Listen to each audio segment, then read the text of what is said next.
Hello everyone and welcome back to For Real Though with Reecie. I'm Reecie. Like I told you in the video before, I'll be making videos here and there chronicling my personal journey and talking about things that I noticed along the way. And hopefully offering up some suggestions, definitely asking questions, and just trying to make it through this fun game called life. With that being said, let me start by telling you all a little bit about myself. Well, I'm Reecie.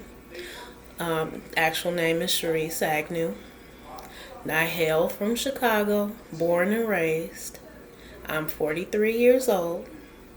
I have two wonderful young men. I've gone to school the whole way, all in Chicago. And each step has been in Chicago. Elementary school, high school, and college. All in Chicago, finished each step. I have a bachelor's degree in political science. And I can say I approximately have 25 years worth of work under my belt. And it's largely been customer service throughout the years. So, with that being said, I want to go ahead and segue to my topic for tonight, which is work and careers. Well, what I really want to say about that is, do you really want to be in a job or do you really want to be in a career? Some people are fine with their jobs and careers. Me personally, not so much. And the reason why I say that is because I found through my journey that first off, it seems like even though I, went through all the steps and pursued the American dream, go to school, get the good job, like parents always told us, it just didn't seem to work out that way. Even though my degree is in political science, I pursued careers involving that and tried to work in government to no avail. Kind of found out it's the whole who you know type thing. So that was pretty much a bust. And then being, a mother going through college and everything, the only jobs that seemed to be available were customer service jobs, largely cashier jobs, which, is what I had to take to provide, obviously.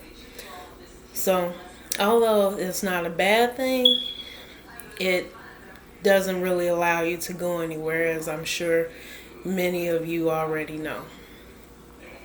And for me personally, I just noticed throughout every job that I've been at, and I was more than a cashier, obviously. I've had several different types of jobs, but they all seem to pretty much center around customer service. It was never a good fit for me.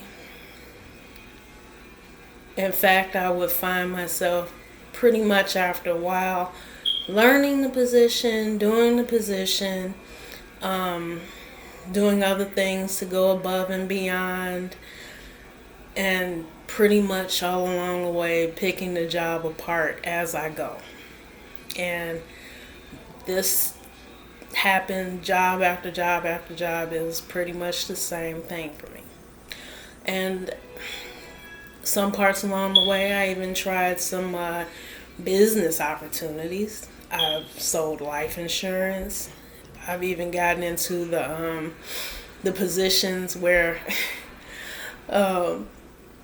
They tell you that it's a customer service position or office position, and then you go and either you fill out the application online, or you go into the office and you fill out the application, and then you get ushered into a room with a bunch of other people to watch the inspirational video that they give you.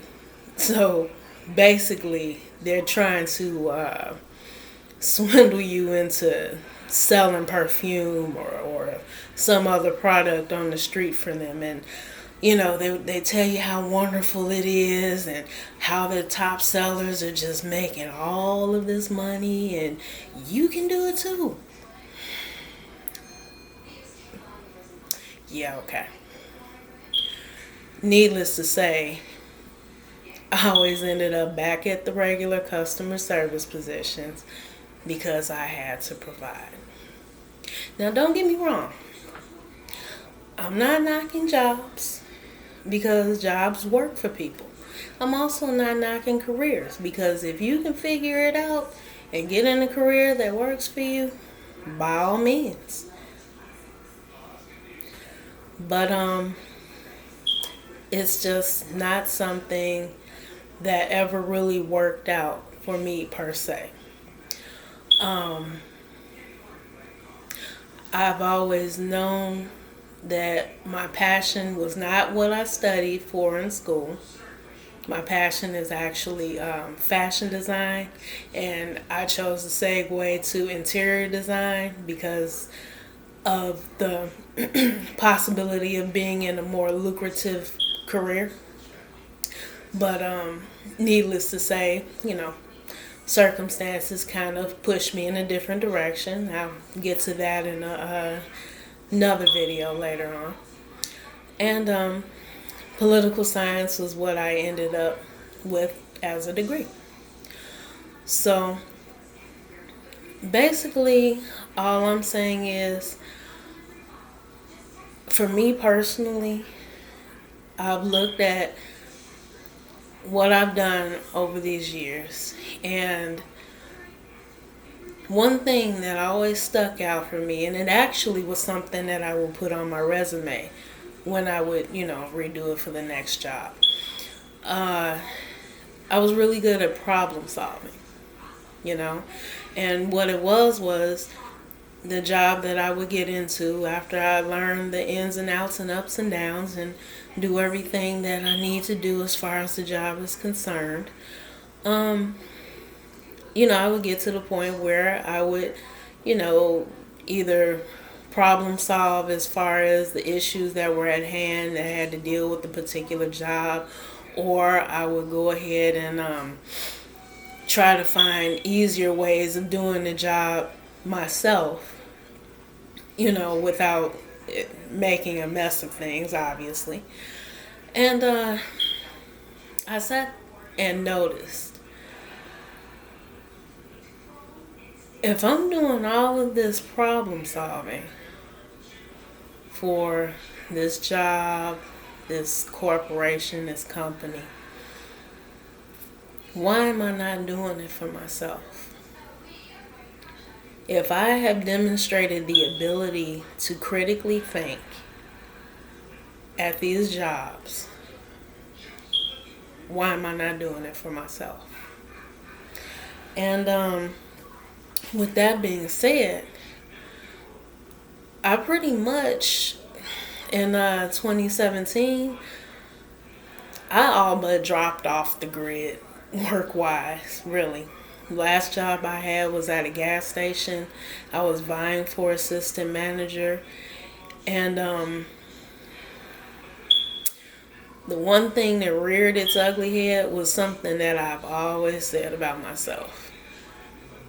I do not want to be in a supervisory position. I do not want to manage other people. Don't get me wrong. Not knocking those that do it. Hey, more power to you. But me personally, it's just not my cup of tea. I know it never has been. The only one that I want to manage is me. Period. So I knew that managerial supervisory positions would never be something that would really work out for me. So, like I said, in 2017, that last job that I had, not only did I notice that regardless to what, even though there was a whole manager above all of us, I was still going around acting in that role, even though I wasn't being paid for it. And it didn't suit me, that, in addition to other things that didn't rub me the right way as far as that particular station and company was concerned. Well, I'll just say the station per se. I just really couldn't take it anymore. And shortly before I decided to leave, I was doing everything from buying books on how to start a small business to buying interior design books and bringing them to work, reading and in between work, and just anything I could figure to try and get to a different position in my life. So, again, like I said, in 2017, couldn't take it anymore. So I ended up typing a nice letter of resignation and I left. Tried for unemployment, got turned down, and the next step ended up being, actually, I started going to a temp service, which it's bittersweet for me because the particular temp service that I am at, it's one where I could pretty much work when I want to work. And the only bad part about it is you don't work, you don't get paid. But there's no other punishment, I should say, for not working. It's like if you can't work, don't text them or let them know, hey, you can't work. No harm, no foul. And that's about the only thing that I like about that. Also, I got completely out of customer service and I went to a factory. So I decided I'd rather, look at boxes than people, honestly.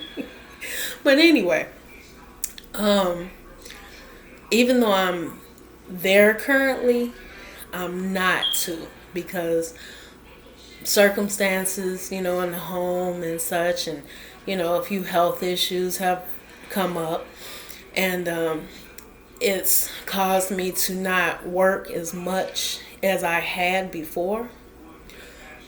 But I'm going to tell you a couple great things that I learned from this temp service and this last job that I was at.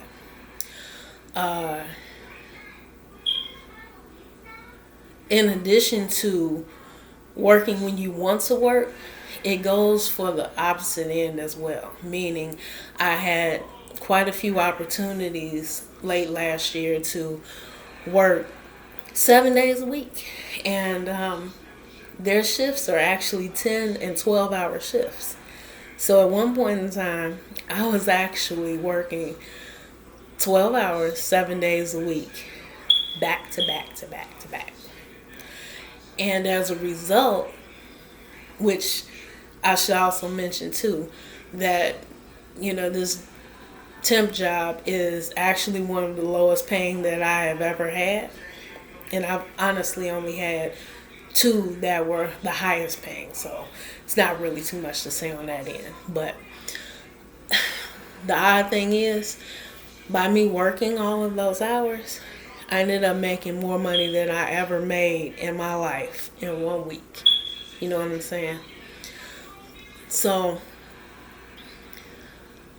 the things that I've learned from being at this job, at this temp service, is I know what it feels to go for the goal to make as much money as you can. And I have a little taste of freedom. even though that freedom comes at a bit of a cost. So, with that being said, this is the reason why you're looking at me now. I have had time to think, to process things through, and the things that I'm saying as far as why am I not problem solving for myself, it really hit me because it only makes sense in my mind, at least. Go and figure out what you can do for you. I've always wanted to travel more than I had. Never been able to do it. Why? Because each job that I was at, what would they do? You get the week vacation after a year, and then maybe 2 weeks after 2 years, so on and so forth. However it works. And yeah, no. Sick time. What's that? Really? You know what I'm saying? It's just a lot of things about jobs and even careers that just don't sit well with me. And I feel like I've always had an entrepreneurial spirit anyway. But just going through what I've gone through over the years and getting to the point that I've gotten to now, it's just really something that it's no turning back for me. That's pretty much all I can say on that end. It's just so refreshing to be able to sit and think and problem solve for myself and try to crunch numbers and figure out, how am I going to do this? How am I going to do that? What avenues can I pursue? And on top of that, being at home and just waking up with the sun in my face. That's something that I hardly was able to do. Because a lot of these jobs had been overnight, evening, nighttime, odd hours. Even this one that I'm at now, it's just 4 a.m. to 4 p.m. plus commutes on both ends. So you figure it out, you know? But hey, again, this is me and my journey and just how I feel about things. You know, my opinion. And again, I'm not knocking anybody that has a job. I'm not telling you, hey, go quit your job, go quit your career, become an entrepreneur. I'm not telling you not to. But if that's what you need to do, if that's what you have to do, because you have mortgages, you have the rent, have things that are going on, you know, of course you can't just up and stop because you have to structure your life and it's structured a certain way. So yeah, I completely get it.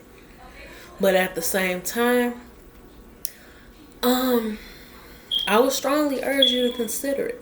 And even if it's something as simple as taking a look at your time within the day, and if you have to right now, what do you do from sun up to sundown?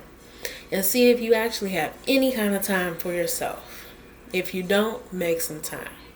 Start trying to think about what you can do for you. Believe me, getting your life back is worth more than all the gold in the world. I'm telling you. So, not going to keep you for long. But that's pretty much how I feel about, working and everything. And this is kind of why I'm here and why I want to pursue this. And I want to hear your thoughts on it. How do you feel about, working? Are you in a career? Are you just working a job? Is it a struggle for you? I'd like to hear your questions, your comments, feedback, all of that. And again, like I said, we have to have some suggestions together. So 2 heads are better than one, and many heads are greater than few. So yeah, while you're at it, if you don't mind, hit that subscribe button for me. Hit that like button, or even if you don't like it, hit that too. And with that being said, I'll wrap this up. And I'm going to hit you up again. Next video. Never know. But you know it's going to be about life and how it is. Alright. I'll talk with you guys later. Y'all have a good one. Bye-bye.